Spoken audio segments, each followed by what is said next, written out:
बिस्मिल्लाहिर्रहमानिर्रहीम। अस्सलाम वालेकुम नाज़रीन, उम्मीद करते हैं कि आप लोग खैरियत से होंगे। ज़ुहैर मुस्तकीम रियल एस्टेट एडवाइज़र से आज के अवेयरनेस एपिसोड में हम लोग मज़ीद डिटेल्स आपको देंगे कि सोसाइटीज़ के स्टेटसेस क्या होते हैं, किस स्टेटस की बेस में किस सोसाइटी में इन्वेस्टमेंट करना बेहतर रहता है और क्या स्टेटस हो सोसाइटी का कि वहाँ पे इन्वेस्टमेंट ना की जाए, और ये भी बताएंगे कि ये स्टेटसेस आप कहाँ पे चेक कर सकते हैं before investing your money. Video को एंड तक देखना ना भूलिएगा। वीडियो के नीचे अपना फीडबैक लाजमी दीजिएगा ताकि आने वाले टाइम में अगर आप चाहते हैं कि किसी टॉपिक को कवर किया जाए जिसमें मज़ीद डिटेल्स दी जाएं ताकि आपको आसानी हो इन्वेस्टमेंट करने में, तो वीडियो के नीचे वो टॉपिक्स भी हमें लाजमी बताएं ताकि हम आने वाले टाइम में वो टॉपिक्स को कवर कर सकें। चैनल को सब्सक्राइब कर लें ताकि आपको इन्वेस्टमेंट अपॉर्चुनिटीज़ के साथ अवेयरनेस टिप्स भी मिलती रहें कि क्या क्या चीज़ें रियल एस्टेट के में हैं जिन पे फोकस किया जाए या जिसको कंसिडर किया जाए सेलिंग या परचेजिंग के दौरान। अगर सोसाइटीज़ के स्टेटसेस बात करते हैं हम ओवरऑल पाकिस्तान में, अब पाकिस्तान में यूजली आपके जो है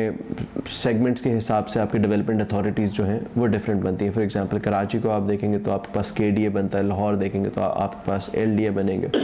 रावलपिंडी अगर आप देखते हैं तो आपके पास जो है RDA बनता है, इस्लामाबाद के लिए CDA बनता है। ये डिफरेंट आपके पास अथॉरिटीज़ बनती हैं जो सोसाइटीज़ को अप्रूवल देती हैं, हाई राइजेस को अप्रूवल देती हैं या इलीगल या फेक जो है वो अनाउंस करती हैं। सबसे पहले अगर आप ओवरऑल स्टेटसेस की बात करते हैं कि कितने स्टेटसेस होते हैं एक सोसाइटी के अंदर या एक सोसाइटी या हाई राइज का क्या स्टेटस हो सकता है, तो तकरीबन 4 स्टेटसेस होते हैं किसी भी सोसाइटी के। आइदर वो सोसाइटी या हाई राइज जो है फेक कंसिडर होगा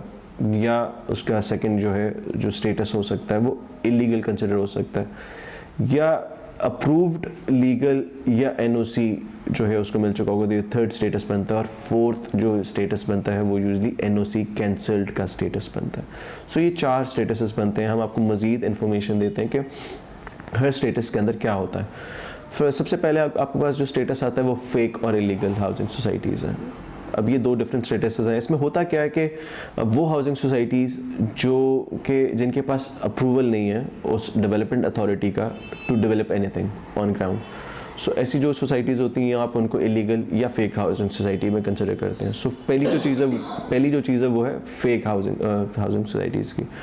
तो इलीगल और फेक हाउसिंग सोसाइटीज़ में जो डिफरेंस है वो ये आता है कि फेक हाउसिंग सोसाइटीज़ पे यूजली केसेस होते हैं और वो प्रूफ भी कर दिए जाते हैं by the government authorities, by the court कि ये फेक है। फॉर एग्जांपल एक हाउसिंग सोसाइटी उसने एक फेक कंपनी रजिस्टर की और उसके थ्रू एक सोसाइटी बनाई, वो जो सोसाइटी है वो सेलिंग स्टार्ट कर दी टू द कम्युनिटी। जैसे ही आपके किसी भी मुतल्लिका गवर्नमेंट के इदारे को पता चलता है या कंप्लेन की जाती है FIA को, NAB को या किसी भी इदारे को, तो वो उस पर एक्शन लेते हैं ओनर्स के ख़िलाफ़, उनसे प्रूफ्स मांगते हैं कि अगर आपने ये सोसाइटी बनाई है तो आपके पास क्या प्रूफ्स हैं। जब वो चीज़ प्रूव हो जाती है इन द कोर्ट या गवर्नमेंट अथॉरिटी उसको प्रूव कर देती है तो फिर उसको फेक अनाउंस किया जाता है, फेक बताया जाता है। अगर फेक हाउसिंग सोसाइटीज़ को या फेक प्रोजेक्ट्स को देखा जाए तो उनके पास आइदर या लैंड नहीं होती या कंपनी फेक रजिस्टर होती है जिसके थ्रू जो है वो आवाम को सेलिंग करते हैं, और सेलिंग करने के बाद जब टाइम आता है या बिफोर टाइम यूजली इस तरह की कंपनीज जो हैं वो बैंकरप्सी शो करती हैं और वो यहाँ से चले जाते हैं। तो ये आपके पास पहली जो चीज़ है ये फेक हाउसिंग सोसाइटीज़ बनती हैं। फिर आपके पास आ जाती हैं illegal housing societies. Illegal housing societies को डिस्कस करने से पहले हम जो अप्रूव्ड हाउसिंग सोसाइटीज़ हैं उनको डिस्कस करते हैं, जो स्टेटस नंबर 3 बनता है। जब भी कोई सोसाइटी NOC लेने जाती है तो उसको मल्टीपल स्टेप्स जो हैं वो फॉलो करने पड़ते हैं। फॉर एग्जांपल सबसे पहला स्टेप ये होता है कि वो सोसाइटी कोई ना कोई लैंड परचेज़ करती है जिस लैंड पर उसने वो प्रोजेक्ट एग्जीक्यूट करना होता है। उस लैंड परचेज़ करने के अगेंस्ट आपको जो भी लीगल डॉक्यूमेंट्स मिलते हैं, जो कि आपके पास ट्रांसफ़र लेटर हो सकता है, रजिस्ट्री हो सकती है, इंतकाल होते हैं। तो जब भी आपने हाउसिंग सोसाइटी कोई सोसाइटी डेवलप करना चाहती है तो ये जो प्रूफ ऑफ लैंड है ये इसके डॉक्यूमेंट्स और मज़ीद और डॉक्यूमेंट्स जो हैं वो डेवलपमेंट अथॉरिटी में सबमिट किए जाते हैं। फॉर एग्जांपल RDA में, LDA में, KDA में, जहाँ पे भी जिस भी जुरिस्डिक्शन में वो लैंड या सोसाइटी बनने जा रही है वहाँ पे वो चीज़ सबमिट की जाती है। सबमिशन के बाद जो है डेवलपमेंट अथॉरिटी उस जो लैंड के डॉक्यूमेंट्स आए हैं उसको सबसे पहले वेरीफाई करवाती है। जब वो वेरीफाई हो जाते हैं तो फिर जो सोसाइटी से रिक्वेस्ट की जाती है बाय डेवलपमेंट अथॉरिटीज़ कि वो मज़ीद डॉक्यूमेंट्स के साथ LOP भी सबमिट करवाएं, विच इज़ लेआउट प्लान। कि हम लोगों ने मान लिया कि आपके पास ये लैंड है, अब आप इसके अगेंस्ट अपना लेआउट प्लान सबमिट करें कि इस जगह पे फॉर एग्जांपल 1000 कनाल के जो आप लैंड ओन करते हैं, इस पे आप जब सोसाइटी बनाएंगे तो उस सोसाइटी किस तरह की होगी, किस तरह से आप उसे बना रहे हैं। क्योंकि हर डेवलपमेंट अथॉरिटी जो है उसके कुछ रूल्स हैं, वो हर हाउसिंग सोसाइटी को और हर हाउसिंग सोसाइटी को वो रूल्स जो हैं वो फॉलो करने पड़ते हैं। कि फॉर एग्जांपल अगर एक सोसाइटी बन रही है, अगर 100% लैंड के अंदर से लेट्स से 5% लैंड जो है वो रखी जाएगी ग्रेवयार्ड के लिए, 10% लैंड जो है वो रखी जाएगी फॉर एग्जांपल कमर्शियल प्लॉट्स के लिए, 30% या 50% जो आपके पास रेजिडेंशियल प्लॉट्स है फॉर एग्जांपल वो आपके पास रेजिडेंशियल प्लॉट्स रह जाएंगे। और मेजॉरिटी हर हाउसिंग सोसाइटी जो है आपके पास कुछ परसेंटेज के जो प्लॉट्स हैं वो अपने पास खुद रखते हैं एज अ सिक्योरिटी कि अगर ये कोई चीज़ अचीव या जो आप लेआउट प्लान दे रहे हैं इसके अगेंस्ट अगर आप डेवलपमेंट नहीं करते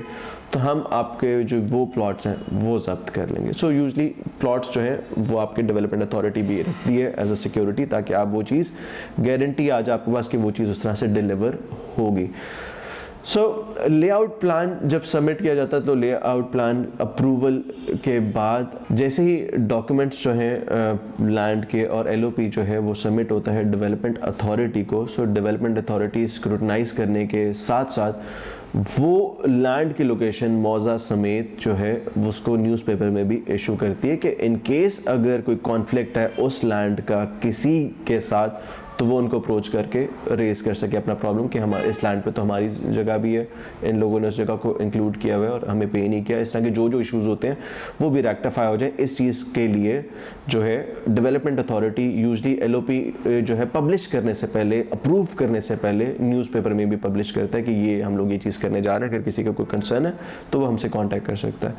इसके बाद आपके पास LOP जो है वो अप्रूव हो जाता है और LOP जब अप्रूव होता है तो फिर आप जो है आपके पास NOC जो है आपको डेवलपमेंट अथॉरिटी इशू करता है। एट द सेम टाइम वही NOC जो है आपके एनर्जी डिपार्टमेंट्स पे भी भेज दिया जाता है। जिस तरह फॉर एग्जांपल आपके वाटर डिपार्टमेंट्स हो गए, आपके इलेक्ट्रिसिटी डिपार्टमेंट्स हो गए, आपके गैस डिपार्टमेंट्स हो गए, ताकि अगर वहाँ पे कोई बंदा उस डिपार्टमेंट यानी उस सोसाइटी के अंदर कोई बंदा अगर घर बना रहा है तो on the basis of NOC जो कि डेवलपमेंट अथॉरिटीज से मिला एनर्जी डिपार्टमेंट्स को, वो उनको उसके बेस पे जो है गैस के, पानी के, बिजली के जो है मीटर्स या कनेक्शंस प्रोवाइड कर देंगे। सो ये पूरा प्रोसेस होता है यूजली NOC का जो फॉलो करना पड़ता है।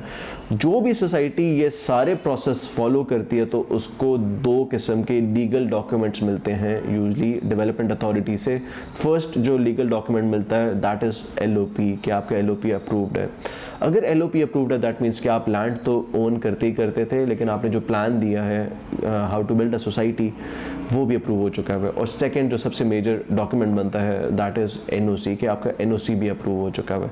जब आपके पास NOC अप्रूव हो जाता है तो आप डिफरेंट नाम से या स्टेटस से मार्केट में जाना जाता है कि आप NOC अप्रूव्ड हैं, आप लीगल सोसाइटी हैं, तो ये आपके पास मल्टीपल नाम आ जाते हैं। सो अब इस प्रोसेस, अब थर्ड जो चीज़ है वो है जो कि हमने सेकंड अब स्किप थोड़ा टाइम के लिए छोड़ा था,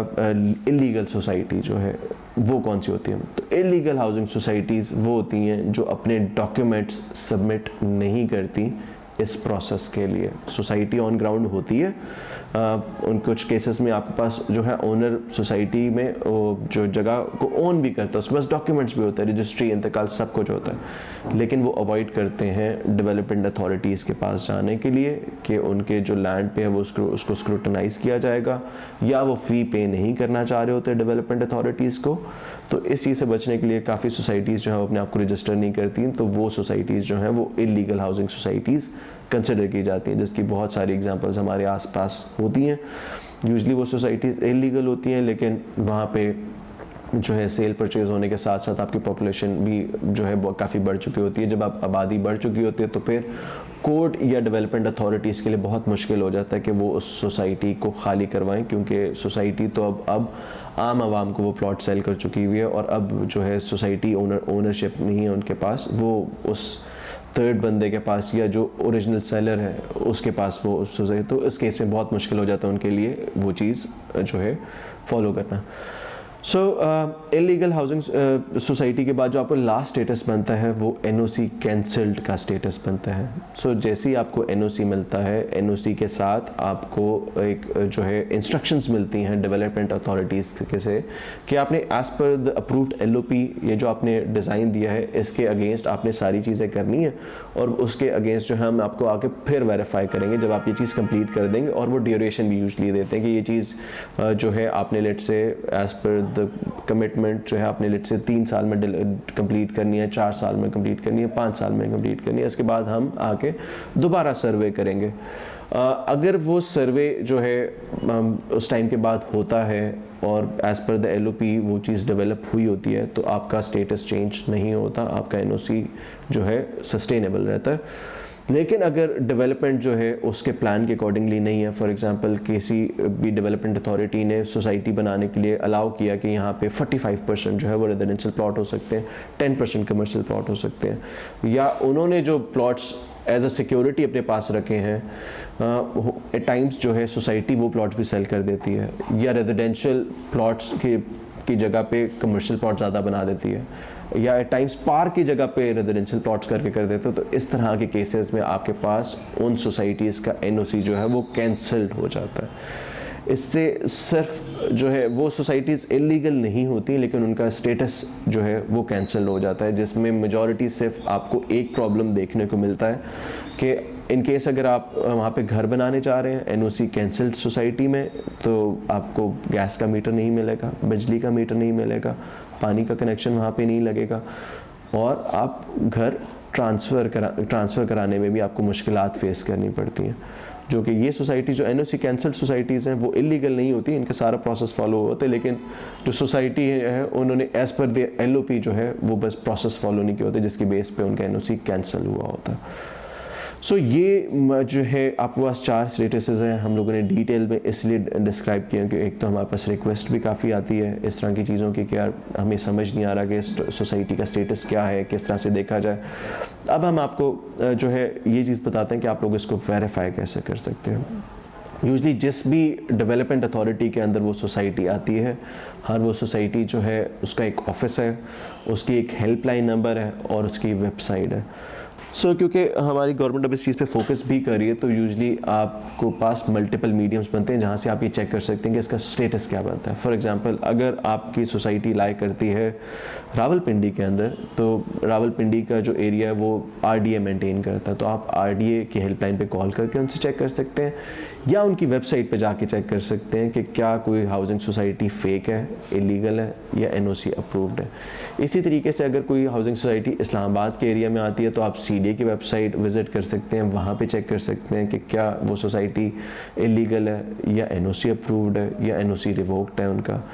इसी तरीके से केडीए में भी आप ऐसे चेक कर सकते हैं, एलडीए में भी आप ऐसे चेक कर सकते हैं। ये परचेज करने से पहले ये देख लेना बहुत ज़रूरी है कि एटलीस्ट वो हाउसिंग सोसाइटी फेक ना हो, या कॉल पे कंफर्मेशन लेना ज़रूरी है कि वो हाउसिंग सोसाइटी फेक ना हो। इलीगल है तो ये कंफर्मेशन लेना ज़रूरी हो जाता है सोसाइटी से कि क्या उनके पास लैंड के डॉक्यूमेंट्स हैं, क्या इन केस अगर आप वहाँ से परचेज करते हैं कोई चीज़ ऑन कैश या वट एवर 100% पेमेंट, तो क्या वो आपको रजिस्ट्री इंतकाल देते हैं just to get more confidence on it, या वो ये चीज़ें प्रोवाइड नहीं करते। अगर वो चीज़ें ये प्रोवाइड नहीं करते तो शायद प्रॉब्लम फेस करने को मिले। सबसे ज़्यादा बेहतर सोसाइटीज़ वही होती है जिनके पास एनओसी अप्रूव्ड हो या एटलीस्ट एलओपी अप्रूव्ड तो हो, लेकिन एट टाइम्स इनकी प्राइसेस इतनी ज़्यादा होती है कि हम लोग अफोर्ड नहीं कर पाते, तो फिर हमें रुख करना पड़ता है उन सोसाइटीज़ की तरफ जो क्लेम करती हैं कि एनओसी अप्रूवल के लिए गया हुआ है हमारा, हमने डॉक्यूमेंट सबमिट किए हैं, आने वाले टाइम में इसका एनओसी आ जाएगा और अभी आपको प्राइसेस कम मिलेंगे, जब एनओसी आएगा तो डेफिनेटली फिर आपको मैक्सिमम प्राइसेस या मैक्सिमम उस पर आपको चीज़ मिलेगी। तो ये कंप्लीट डिटेल्स हैं एनओसी स्टेटस से रिलेटेड। हमने कोशिश की है कि हम आपको जो है हर एस्पेक्ट इसका क्लैरिटी से बताएं ताकि आपको कोई भी चीज़ सेल परचेज करते हुए आइडिया हो कि क्या स्टेटस के अगेंस्ट क्या बात होती है और अगेंस्ट उसके अगेंस्ट आपको क्या इन्फॉर्मेशन कहाँ से मिल सकती है वेरिफिकेशन के लिए। अगर मज़ीद इस टॉपिक से रिलेटेड आपको कोई इन्फॉर्मेशन चाहिए तो आप नीचे दिए गए हुए नंबर पे हमसे रब्ता कर सकते हैं, या अगर कोई इन्फॉर्मेशन हम लोग मिस कर चुके हुए हैं, या अगर आप आने वाले टाइम पे चाहते हैं कि किसी टॉपिक पे हम लोग आपको वीडियो बना के दें और आपको उस पर एक अवेयरनेस सेशन आपको डिलीवर करें, तो आप हमें नीचे कमेंट्स में मेंशन कर सकते हैं। आज के अवेयरनेस सेशन के लिए इतना ही था। अपना बहुत ख्याल रखिएगा। ज़ुहैर मुस्तकीम, रियल एस्टेट एडवाइज़र से। अल्लाह हाफ़िज़।